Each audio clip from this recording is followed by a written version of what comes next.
let's roll with this one. Right, I think we're back for episode 3. We can't obviously put out everything we just spoke about off air, can we, Dan? Which is a shame, because telling you now, it'd be interesting viewing. Right, so we're back to GFC. With obviously not going to get the name out of you, so we'll carry on from there. You've got your 4 walls up and running. You've got your guys that have followed you from Haywood. When did you actually start putting fighters out, competition-wise or fight night-wise, from GFC? For me, I kind of put my own fighters out when I was still at Bolton, in a way, even though we were Bolton Town Boxing Club. You speak to people there then, and they know that there were people that trained with me, people that trained with Sandy, people that trained with Phil. Sandy was always the man, near enough, pretty much always lead corner, etc., and it was always his name on the programmes, but I'd still put fighters, so I still prepared people for fights and done that. And certainly at Haywood, by the time I moved to Haywood Town Boxing Club, I was putting fighters out anyway. But when I opened the gym here, and that's it now, right, we're going to start pushing forwards, it was a big learning curve for me then. I think especially when we first left Sitting Wrong, I started going to different shows and looking around. And this is the bit that might upset a few people, but then I realised then that left jab, right low kick, low right hand weren't going to cut it anymore. Still cuts it now, doesn't it? Depends where you are, mate. But yeah, so what would be the shows then that you was nosing around, Darren, at that time? Who was those shows like, I went to shows I hadn't been to before. I remember took a girl to fight on Master Ray's show. And we won that fight, to be honest, looking around at others, and then... Were they in Middleton then, the shows? No, that was in Manchester, City Centre Manchester. Right, okay. He used to be called, I think, he had a few shows here, Life, as it was called, right. Just off Deansgate, downstairs, only small places. The shows run by, what's his name? Kevin Lloyd, not the one who's in Oldham now, but the one who, he's an interesting character. The one who used to run Knuckles. Right, speaks fluent French, was in the French Foreign Legion. The original Kevin Lloyd. Now he lives in Thailand. Yep. He did a few shows. Always had French fighters on it. That's when hang on a minute, this guy's from home. We all thought it was sick as bone. He's speaking fluent French. Yeah, another great guy in his story. I bet that guy can. He's got some stories. I can imagine. Yeah, he's got some stories. I know a few people in the French Foreign Legion, and none of them ever decided it'd be a good idea to join just for the crack. There always was a reason why they joined the French Foreign Legion. All in films were real. And then I thought, this ain't going to crack it. And at a similar time to that, and this is the real big influence for me, is I put a post on my X saying, why do Thais fight the way they do? Where's this? Where's that? Why is this? And I was inundated with replies from a lot of what I thought were influential people, and I've realised subsequently were very, very influential and knowledgeable people. And it all was down to scoring. For whatever reason, we didn't score Thai boxing how it should have been scored, and there's a really good reason for that. I mean, don't forget that when they first started fighting Thai boxing fights over here, they were fighting on kickboxing shows with kickboxing judges. So if we'd all tried to fight the way they fight now, we'd have never won a fight, and we'd have probably, Thai boxing would have been dead in 1985. So there had to be a bit of an adaptation, and that didn't really change though as we were going forward. And what I did is, when I got all these replies back saying Thai boxing scored like this, they don't do it because of this, I kind of played back some fights in my mind on VHS and that I'd seen where like Thais to me had done nothing, and then complained about the decision. And I thought, well, if you apply what these people are saying to me, they actually did win the fight. So then I looked more into scoring, and then I started like watching Thai versus Thai fights and scoring. I spent a lot of time with Tony Myers, it's not a secret, watching fights and explaining to him stuff like that. Just interrupt you a minute. So where would Ronnie Green's standing in the game be then at around about this time? Well, he was still the man at the time. Ronnie Green was the guy. Again, because my skin side and my study side never fought, there was always like, it was never going to happen. So would Ronnie be winning, not being disrespectful in any way, would Ronnie Green be winning them bouts under what you deem to be Thai rules, or the kickboxing stroke? I think it was still pretty much what everyone else was doing at the same time. I didn't get to see Ronnie Green fight. We never went to any shows and that, so there were bits of videos, clips knocking around and stuff like that. But if you watch how Ronnie Green fought, he fought pretty much the same way as Oliver Humphrey did. No, Humphrey and Oliver both wanted to really fight Ronnie. I think Oliver had more chance of fighting him and Humphrey had more chance of beating him. Oliver and Humphrey, very different fighters. Oliver very explosive, really, really sharp. Humphrey for me was the cleverest Thai boxer I've ever seen come out of this country. Right. Really deep thinking guy, and a lot of time for Humphrey. And I learnt as much in many ways from brief conversations with the two of them as I did from doing, I don't know how many classes with whoever I did them, you know, just little things like, oh, if you want to throw this punch, you need to put him here. And that never had been said to me before. You know, it was always do this, just go, attack. And when I thought, oh, that's something to think about. And the same thing that for me, the biggest influence beyond actually my first class was learning how you should score a fight. Because the big thing for me is, I thought, well, if this is what you do to score and win a fight that way, you can't train the same way we used to do, because it's not applicable. Surely that means you have to change what you're going to do.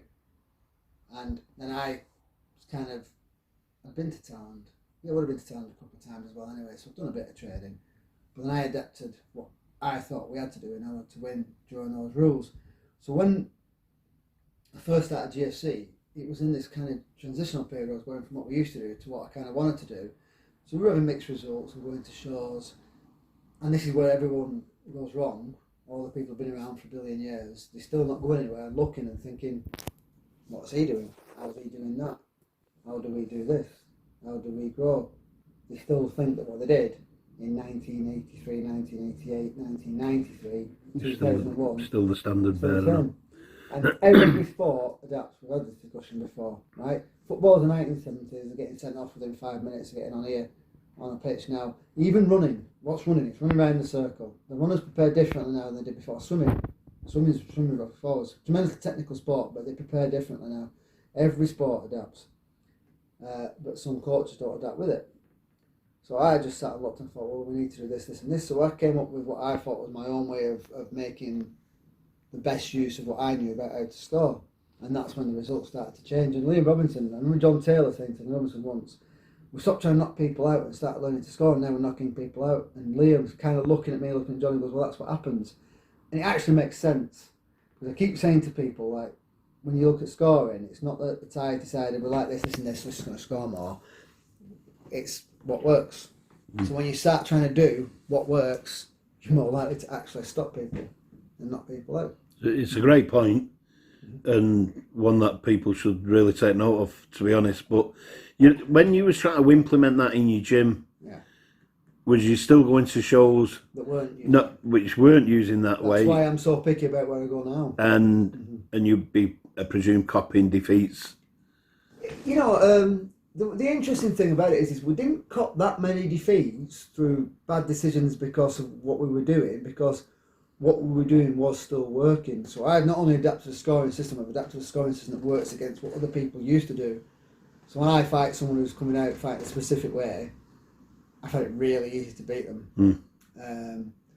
Probably struggle a little bit more against more what I would call authentic Thai boxers now, but we still do all right. There's a couple of situations where you sat back and looked, there's no way we lost that fight, there's no point kicking off about it. We didn't lose that many. I've never really lost that many. And that'd be just the skill set that was just with the skill set getting you through. The thing that we're doing, you know. So it would be your first pioneers as good fighters from the GFC days here in Bury. The most did you start obvious putting out? Best fighter that from the early days when we started would have been Scott Chadwick. Scott started with me when the very first class we did at Hayward Todd. I had him 2 years before we came down here. He'd already had a few fights. He won 2 British titles. Quite a good fighter. And again, he was through that adoptive phase. Now, the thing about Scott was he didn't actually want to change what we did. He thought we should carry on doing what we're doing. The funny thing is, if I'd had Scott before, if I had Scott and Scott joined me as we now teach, he'd have actually been a very, very, very, even more successful fighter than he was when we were doing what we were doing. Style-wise, he was better suited to what we're doing now than what we did then. He'd started teaching a couple of nights at his own place in Hayward after we'd been here 3 or 4 years. And eventually I just said, I think it's probably best if you just go and concentrate on your gym. But he was the first person. One of the most powerful pound-for-pound fighters I've ever trained was a guy called Darren Cropper. And Darren Cropper, I think he had 5 fights, lost 1 on points and won 4 by knockout. And he was getting a drubbing once. And I seen him kind of shrug his shoulders and knock this kid out. And he actually dropped Andy Thrasher in sparring in one of Andy's first ever training sessions. I'm not saying he'd done it again. I think he quit shortly after that. The funny thing about Darren was, right, he was head stylist at Rangers Edge in Manchester. You're telling me after he knocked Thrasher out, he finished just after. I think it was a coincidence. I think it really was a coincidence. Like I always say, Darren was one of the nicest, probably the hardest hairdresser you're ever likely to meet in your life. Proper left out. And then just like a load of other people, like just lots came. There was a guy called Trevor Howarth who fought for us about 5-6 times. And I don't think he had his first fight till he was 30. And the funny thing about it is, I remember his first fight was at a show in Warrington, one of Neil Holden's shows, one of them shows that I was going to and trying things out. And he was second fighter on, so I'd got him ready and I got him out, and he stood there, he's watching him the first fight. And I just looked at him and I went, "You've never been to a Thai boxing show, have you?" No, I've never seen it before in my life. That was one lesson learned. I thought, how have you done this? How have you put a guy on a show who's never ever seen a Thai boxing fight? He'd done interclubs and sparred, but he'd never been to a show before, and he was literally sat like that. What am I let myself in for? And he knocked his lad out in the second round. Trevor only lost one fight. He lost a fight up in Scotland. We won't go into that show. But in his last fight, it was on a show in Dean White's show. And in the end of whatever round it was, second or third round, he threw a kick. And I seen his leg go and he come back to me and said, "I think I broke my foot." And I looked at him and I thought, yeah, it's not so good that. He said, "Don't stop it. Give me 20 seconds. Give me 20 seconds." I said, "We're going to have to knock him out before you have to put him away on that. Kick him again. Give me 20 seconds. And the bell went, he went out and he knocked him out. And I thought, if I'd have had you at 18, 19, he could have done something weird. But I think he was about 34 then, and he broke his foot. He'd actually broke his foot. And these days then, Darren, was it predominantly adults? Yeah, predominantly adults. And the funny thing is, I never wanted kids to fight. So Luke we moved here, Maxine was pregnant with Luke, right? And Luke was coming and watching me teach and train from 3-4 years old. He used to go to Master Skens when I was still training there, and he'd sit through like 45 minutes of an hour-long lesson without saying a word. He used to take it all in. Fascinated by it. And I remember like doing a private lesson with Scott Chadwick and another guy called Michael Borg. Borg, oh my God, the best gym fighter ever. In the gym, he was unbelievable. Just couldn't fight in front of an audience. What a kicker. What a power that kid had. He used to batter Chadwick and a few other lads all over the place, but just couldn't fight in front of the crowd. And I remember them two sparring and just trying to say something to him, and his voice, and turn around and Luke sat in the corner and he's saying things, and I'm exactly right, 4-year-old. Wow. 4-year-old. So how the kids came about, he's training, doing a few ends clubs, and then a bunch of them. And for those who were around at the time, if I told you the names, they'd know. They'd be like, "Wow, what a junior team it was." So Luke said, "Right, I want to fight." I'm like, "Wow." How old was Luke then? 11, 10. And I never wanted any other kids to fight, not just Luke, any of them, because I didn't think they could deal with it. And this was another massive learning point for me, right? Is when I started letting the kids fight, and even the ones that lost, 20 minutes later we sat playing Nintendo as it was in them days with the people who just beat them, and it was the parents that were crying in the corner. The kids didn't give a donkeys. And I just thought, no change there then, mate. No change there, mate. That's a different episode. That's 12 years down the line, no change there. The parents and the coaches were far more worried than the kids were. The kids didn't care. They just wanted to have a go. And in kids Thai boxing, as it is there, as it was then, it is now, was much, much safer. So when did you actually start implementing kids classes and stuff?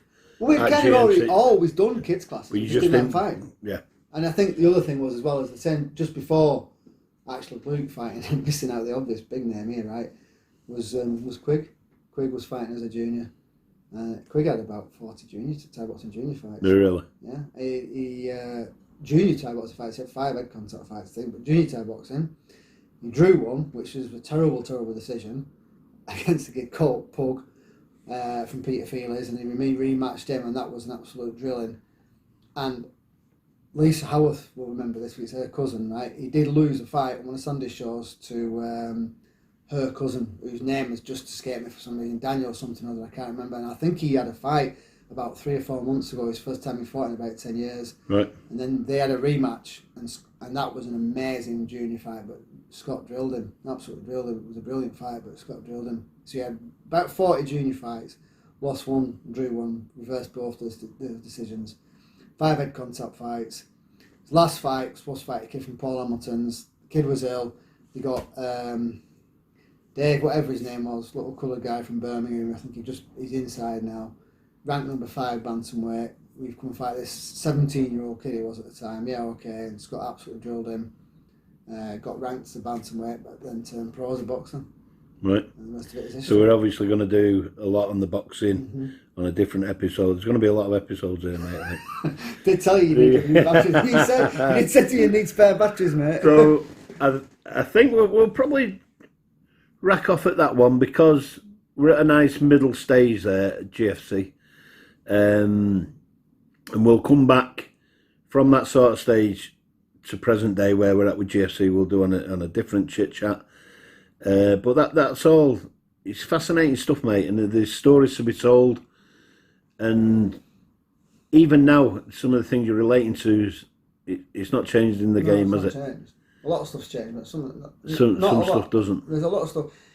Some good stuff's going forward. Some stuff that you think that really does need to change has never changed. No. So, well, I mean, again, that is going to be another episode, and we're also going to talk further down the line on scoring, which you've just touched on, and we'll try and do a quick guide on, what we should be doing, because I only learn from you guys. You know what I mean? I've got to sit down with you guys every so often, and then we'll try and introduce that to the officials that we use.